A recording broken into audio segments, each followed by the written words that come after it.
What is up, everybody? It is Alex from Heavy New York, calling from the quarantine zone again, and this time we got South of Eden on the phone. Thank you for your time today. Great to talk to y'all. Good to talk to you, man. How are you today? Hanging in there. For those of you who don't remember, we actually interviewed South of Eden as Black Coffee last year at Sonic Temple, so it's great to reconnect and remember better days when festivals were still happening. Yeah, man, that was the good old days. Remember how many people were in that room interviewing people at the same time? Could you imagine that now? Oh my god, that was insane. That was my first festival ever, too, and I was like a kid in a candy store. Oh, we felt the same way, man. That was you interviewed us at Sonic Temple, correct? Yeah. Yeah, that and Epicenter, those were our first two festivals we'd ever played, so it was we felt the same way for sure. That's awesome. So the first thing is always first. You are releasing your new debut EP, The Talk. Was there like a specific goal that you guys were trying to achieve with it? Was there like a preconceived idea, or was there kind of like a lot of improvising and things kind of happened organically?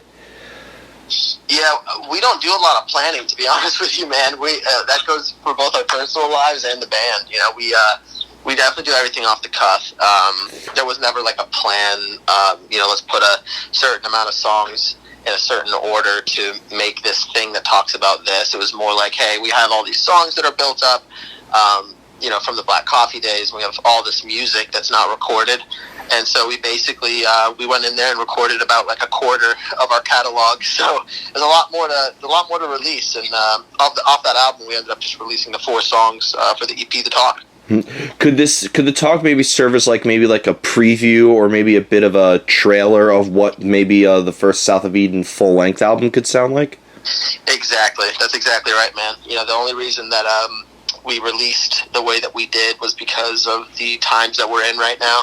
You know, we weren't sure what it would be like to release any music at all, but we knew that we owed it to the fans to release something. So Dancing with Fire is kind of like a B-side off the full-length album that we released just to kind of test the waters, and the reaction to it was so awesome that we ended up, let's just release a couple more songs just to give everybody a preview, just like you said.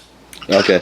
I'd imagine it took a lot of strength not to just simply release the whole album, right? I'm sure you were... Oh, yeah, man. It took everything in us, but, luckily we work with amazing people between our management and label, and they're very smart people that know exactly how to, convince us onto something. That's really our whole thing, is we never really get told what to do because it doesn't go very well for us. But if you can convince us of something, and all it took was like, hey, let's not gamble on something this good. Let's just give them something, and it made sense to us. Yeah. Well, I thought that, these 4 tracks, like, there was plenty to, like, take in and plenty to digest. Going from The Talk to Solo to Morning Brew to Dancing with Fire. Like, I thought that there was many different vibes with each song. They, it was all connected, but I thought they all kind of played by their own rules. So I'm sure that there's maybe plenty of untouched territory that we have yet to hear, right? Oh, yeah, absolutely. That's, I guess the EP is the PC version of everything. So you call it the South of Eden PC, not EP. Yeah. Oh my God, dude! You just coined that. Yep, that works. Yep. I'll send you a bill if you're going to use that. Sounds good, man. Yeah. Now, I know that every single band really hates this question, but I am really curious because, I interviewed you guys as Black Coffee. I mean, I thought Black Coffee and South of Eden, those 2 titles, really, I get like a different interpretation of the meaning of them and stuff. Was there a specific reasoning why you went from the title of Black Coffee to South of Eden? Oh, what a terrible question. No, I'm just kidding. Man, honestly... Black Coffee, man, all it took was for someone to tell us, hey, like, are you guys okay with being compared to, all these other things that are called Black Coffee, whether it's an artist or a band or a shop or a cafe or whatever it may be, and, like, are you guys cool with the fact that it's, like, almost impossible to find you guys, like, organically, like, just looking up stuff called Black Coffee, because there's so many things called that. And that, that question spun around in our head forever. And it wasn't until we went to like copyright the name and stuff, that we realized like, oh, the reason there's so many things called that is because you can't copyright or trademark that name, because it's such a broad term. There's apparently a whole list of things that you can't copyright because they're used so often. And so that really was like the final straw to us, just being like, guys, like, you know, we can't keep doing this. You know, we just added Nick, who has a fourth member. This music has taken such a big step up. You know, we need to do something about this. So we thought better now than never. Yeah, definitely. And I mean, I went to art school, and do you know how many people named their sculptures or their paintings or their photographs simply that? Even if it had nothing to do with actual black coffee? Yeah, exactly. Because the term black coffee is, like, to me, to us, it meant just straightforward, right? It's raw. There's nothing in it. It's just you get what, you know, whatever you see is what you get. So I could totally understand that. Yeah, but I will say, you know, everybody has like their pride stories. Like, I saw this band play for, you know, 4 people at this club back in the day before. Like, so I'm gonna be like, I saw South of Eden when they were called Black Coffee at Sonic Temple. That's gonna be like my pride thing right there, my rock and roll adventures.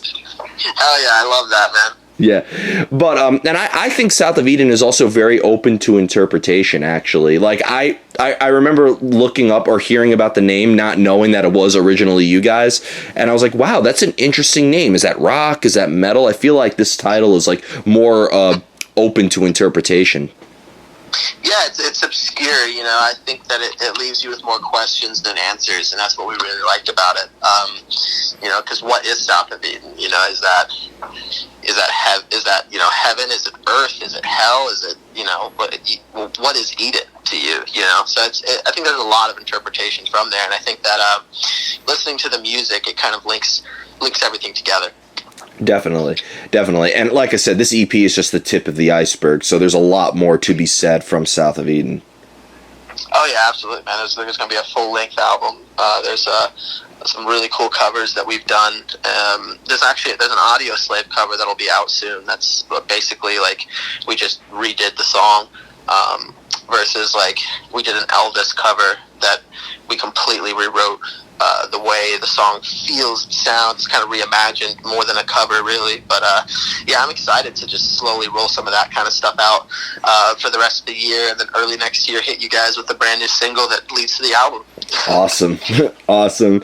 You know, as a vocalist, do you need to hear music before you come up with lyrics, or is there ever a time where maybe you'll have like a lyrical concept or a story, and that could help dictate the direction of the sound?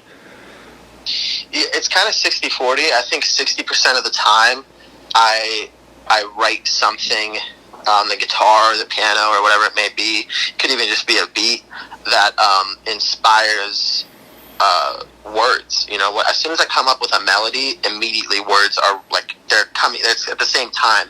You know what I mean? I hone in lyrics later, of course, but there are certain things that bite to me, and that's really what I look for in lyrics is meaning and I guess bite factor. You know, like the way things are said are so important to me. Certain syllables, certain letters sound so good together, and so for me it's a very like OCD thing of I want everything to flow right. But 40% of the time I would say I'm inspired by something I see, I'm inspired by something someone told me or I've heard, or, you know, it could be the most typical saying that you've heard a million times that somebody says it in a certain situation and it just kind of sparks something up. So I'll just have to write down a few lines, or, you know, it could be 2 pages of just, you know, the poems, I guess is the best way I can describe them. Yeah. Has there ever been a time where you had like the best lyrics ever, but then they're always like one syllable over like the arrangements or anything like that? Yep. That's happened to me, and I'm a fucking psycho, so we literally scrapped the entire song. Oh. I literally rewrote a whole song one time, literally for an extra beat. It was literally the entire thing, and I'm talking like changed everything about the song simply because I was like, you know what, this will be better anyway. Let's do it this way, and we just sat there. And luckily, you know, the rest of the band are crazy enough to follow me through my visions, if you want to call it that. Oh man, are you ever worried that maybe like the original way you wrote it will be a B-side one day, just be the biggest hit you guys ever had? I hope so. I don't think that would be a worry. As long as it comes out and people like it. You know what I mean? I mean, the label at the end of the day are the ones that kind of decide, like, oh, this one could be a hit. And this one is, maybe we should save it for the album. Because to us, we don't fucking care. It doesn't matter. We wrote all the songs, and as soon as they come out, people can digest them however they want. Okay, yeah. So your music is very open to interpretation. It's not like you're trying to like convey a message or get listeners to sort of see things from your point of view. Yeah, man. They're everything I write is definitely from my point of view. So songs like Morning Brew, it's really it's an analysis of the world. There's a lyric in Morning Brew. I guess there's lyrics in every song, more or less, that convey. If there's any image that I'm trying to convey, it's when you're listening to this song, keep your middle finger up to every person that you see, because everyone's trying to spin an agenda in the way that they talk. Everyone's biased. There's no neutral ground anymore. So thinking for yourself has kind of vanished, because you're thinking from the point of view of a meme nowadays. So in Morning Brew specifically, what would they say if they tell you no, but you did it anyway? Because I feel like people don't do that. It's like, if they tell me no, I'm not going to do it. This is wrong. So I don't know. I guess that song is kind of specific outlook on the world, where like the talk is more about, don't listen to what people tell you. All they do is talk.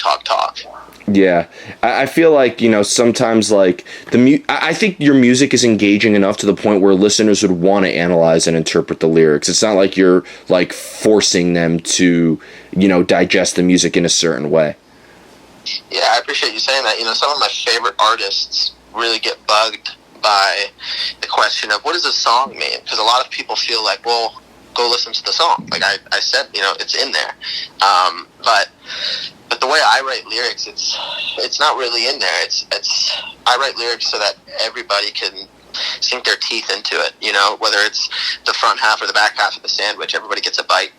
That's a great... I don't know what it is, but I've heard a lot of artists compare the songwriting process or the meaning to sandwiches, and it always seems like the easiest analogy. It is. It's a very easy analogy, because, it's literally like...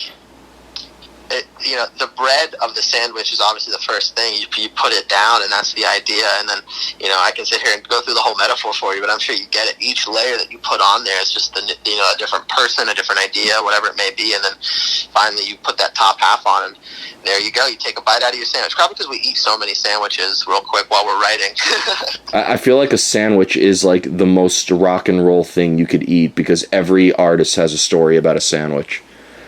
Dude, wow. Yeah, see, it's cool because your perspective as being like an interviewer rather than an interviewee, you get to like hear all these people compare things to sandwiches, and now I'm just hungry, Yeah. If somebody would have told me, Alex, when you start interviewing bands, a lot of what you're going to be talking about is sandwiches, I would have never have believed them, but here we are.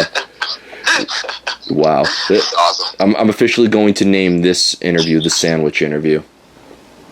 Yes, I like that, dude. We can just continue on. What's your favorite? No, I'm just kidding.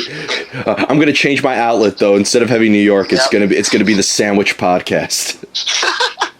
So we go around, we interview all kinds of different artists, and they give us a deeper look on their sandwich stories.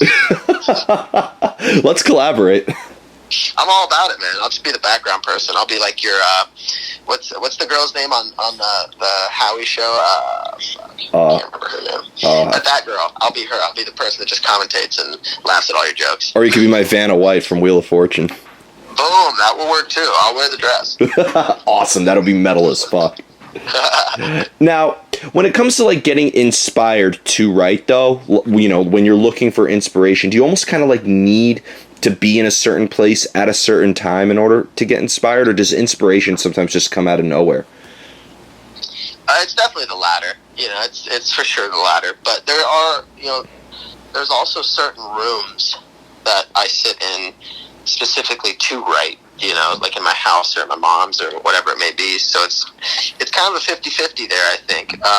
Maybe not 50-50. I say most of the time they come out of nowhere. You'll be sitting in, there's all those famous photos of someone with like a crayon writing on a piece of napkin from Denny's, or whatever it may be, like just because that's when they thought of that lyric. So it definitely comes out of nowhere sometimes. But at the same time, I have a very special guitar in a very special kind of spot in my house that I like to sit when I relax and just play stuff, and a lot of my stuff has been written there. You ready for the most difficult question of the whole interview? Yeah. How do you know when a song is done? Ooh, I like that question. That's not super typical. It might be kind of typical, but you know a song is done when... wow. Yeah, see, I've never been asked this question, man. That's a hard one, because I don't know that you ever know that a song is done. It's more like, let's record this, and whenever you stop having ideas, we're good to go. You know, and we don't do a lot of pre-production, so we don't, let's record this, so then we can listen to it 10 times, and, then come, you know what, I just had this epiphany, because that happens to us a lot, right? So when I listen to, like, the Black Coffee stuff, I'm like, oh, man, I could have done this, I could have done this, I could have done this, oh, my God, a harmony could have came here, all kinds of shit that I'll think of that also has already happened with this album. I'm like, oh, man, I could have done all these different things, but to me, that capturing lightning in a bottle moment only happens for a very short amount of time, and you have to be able to capture it in that time. So, recording without a click track to tape, all that kind of stuff is important to us because it really captures what's happening in the room at that time. I guess maybe a song is done when your budget ran out and you can't record anymore. That, I love how deep that was, and then just the contrast to the end of it. That was that might be my favorite answer ever to that question. I ask every artist that question, but this, you might have taken the cake as the number one answer for it. Oh man, thank you so much. That means a lot. That incredible. Now, one thing I was curious about is having being fortunate enough to have seen you guys live last year. At Sonic Temple Festival. I mean, playing live, I mean, you guys are really fun. You clearly enjoy what you do. It's, a really great experience watching you live. Is there a similar energy to your live performances that you channel into songwriting, or is playing live and songwriting almost two completely separate art? So you have great questions, man. You have, like, really, really good questions. I think that they are different. That's the stance I'm going to take. Now I'm going to try to back that up without contradicting myself and convince myself otherwise. But I think they're different because of the fact that songwriting can be done at a sound check on a stage, and songwriting can be done while you're sitting in your room, with your hair tied up in a bun and you're just sitting there in your underwear. Songwriting can really, really happen anywhere, but a live show, and I'm not talking about what a live show is now, because, doing live streams and the quarantine shows, you're playing in front of empty venues just to get a good video, or if, some people now are doing like the tables thing, so there's, something's happening at least rather than nothing at all, but, the original way of playing a live show is this crazy interaction between you and the person in front of you, and there's kind of two parts to it, and the first part is related to songwriting in the sense that you wrote these lyrics in your house, in your underwear, hair tied up, whatever it may be, and that person in front of you is now singing those words to you in your face. That obviously is a huge feeling that you really only get in a live setting, that you literally are watching your fan relate to you, because as soon as that chorus comes, and I'm going to close my eyes to sing this high note, I can see these people are closing their eyes to get that high note too. Yeah. That feeling is kind of indescribable. I think that feeling is just as satisfying as writing a song. But, there's a whole different personal level to it that I think you don't really get when you're, with your friends or your band or whoever, and you're writing the music, because they are very biased. Oh, dude, that's great, because they think it's great, and it is what it is, but it's like, man, when somebody says those words or bangs their head during that part, I think it means a little bit more. And at rehearsal, of course, we don't like choreograph anything. We're not like, oh, dude, let's do this. It's just however we feel that day. Some days we walk in and we play every hard thrashing song that you could think of, or that's off our album, and we're just standing there looking at each other, just making sure everything sounds good. And one day we're, everyone's kind of had a good day, we're all hanging out together already, and when we jam, we sweat our asses off and jump around. It's just kind of, I don't know, it's 50-50. Definitely. And you know what's funny is I had a discussion a while about this, like asking you, when you're playing live, I mean, you're just taking the songs that you wrote and you're replicating it in a live setting. So like I was asking, is there anything remotely creative about playing live, since there's a big replication aspect behind it? But I think you proved that wrong, because there is a crowd interaction and there is a source of inspiration. Playing live is just as creative as songwriting. It's just a different type of creativity. Exactly right. Yeah, you're totally right. I guess to speak for our band, we also don't really play the same thing twice. Like everything that you hear from us. So, for example, we played Epicenter, I think, less than a week before we played Sonic Temple, and there was one show in between on our way to Columbus, or maybe two shows, I can't remember. But each one of those shows, between Epicenter, Sonic Temple, and the two bar shows that we played, were all different.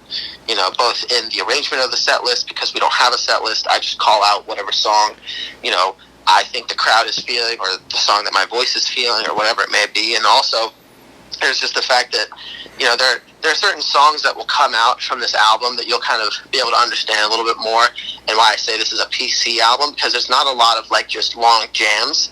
The album has all kinds of songs that are like, oh, here's a radio hit, and then there's fucking 3 minutes on the back half of it that is just different chord structures jamming, and those jams are never the same. It's just happened to be that that's the take we used from the sessions in the studio, and we never go and like, oh, let's learn that jam. That's not really our style. It's more like, hey, let's just let's play a bunch of like really cool shit right here, and then suddenly like become Grateful Dead for a second, and then we can go back to being like any other band that's as singing the whole time and just trying to write a good melody. Definitely. So before we go, I want to thank you so much for your time today. Great to talk to you all again. Just obviously, thanks to a certain virus that shall not be named, obviously shows are not happening at the moment. But when all this is over, and yes, it will eventually be over, and we're going to enter a great era of music because of it, we will see you on the road quite a bit, right? Oh, absolutely, man. We're so thankful that all the festivals that we were going to play this year, a lot of Danny Wimmer stuff, and a lot of other great opportunities, they were all renewed, and so we got contracts for 2021. So we're already routing stuff around those festivals. So we will be out on the road. And just to touch on what you just said, I'm so pumped to hear the new rock band of 2021 or whatever it may be, because I know that the songs that we're writing right now while we're in quarantine are so cool that I can't imagine what some other kid is doing in some other state or some other country right now. So I'm hoping that all of this negativity breeds nothing but a great musical decade. Awesome. But thank you so much, Ehab. Everybody, we're here with Ehab of South of Eden. Be sure to pick up their new EP, The Talk. This is Alex from Heavy New York. We will see you next time. Thanks so much, man.